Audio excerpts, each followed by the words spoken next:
I usually keep a towel out here for when I take it off. This is now the regular routine for Cody Evans when he gets dressed. Like a lubricant for when I slide the leg on. Usually have Mom help me with this. This 27-year-old East Tennessee Marine lost both legs to a bomb blast back in December. Yeah, it just goes around like a belt here.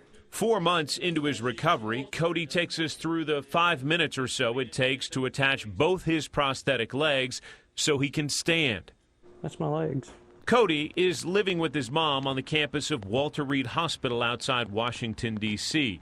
The sign outside his room reads in part, "Attention to all who enter. If you are coming into this room with sorrow or to feel sorry for my wounds, go elsewhere." I say it every day, but I've been really lucky.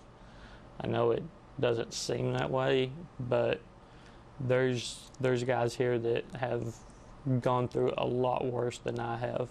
His deployment to Afghanistan was going on 5 months the day he lost both his legs. And for the first time since his injuries, Cody described what happened during that December day on patrol.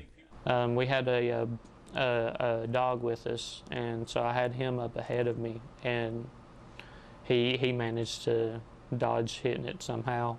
And then when I went across, I stepped on it. And then just a mine that was buried in the sand. Yeah, it was a pressure plate, IED. Cody says the pain was bad. His ears rang from the explosion, and he can remember almost every detail, including the protective Marine by his side. I kept trying to raise up to see how bad I was hurting. He didn't want to let me see anything. The guys that was with me, they all were pretty amazed at like how well composed I was. They bragged on me, especially to Mom. I just broke down. It was, your worst fears. But within days of that blast, Regina Evans was by her boy's side and hasn't left. It's been hard, I won't lie, it's been hard.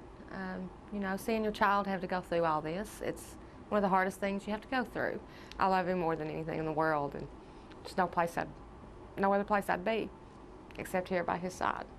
Mom helps a lot. She really does. And my family back home, talking to them when I do. Part of Cody's therapy includes getting off the campus of the Bethesda Military Medical Center, and recently that meant a trip across town here to the U.S. Capitol. Over the weekend, the military granted Cody a surprise medical leave, giving him a couple of days back in East Tennessee to reconnect with family in Speedwell. It was a little overwhelming coming into the auction, but it's been real nice being at my house and everything, just getting to be back home because it's been so long. He also took in firsthand all the work friends and strangers have done on his house to widen the door frames, build ramps, and even add an extra addition to ease Cody's transition home. That'll be good. Back in Bethesda, surrounded by photos with dignitaries like the Vice President, a Marine flag signed by his buddies, and boxes of get well cards, Cody shares another surprise. I've only been on canes for about 2 weeks now.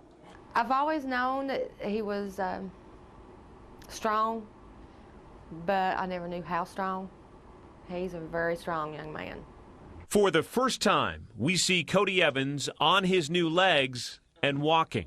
There's days where it's rough, and there's days when it goes pretty well.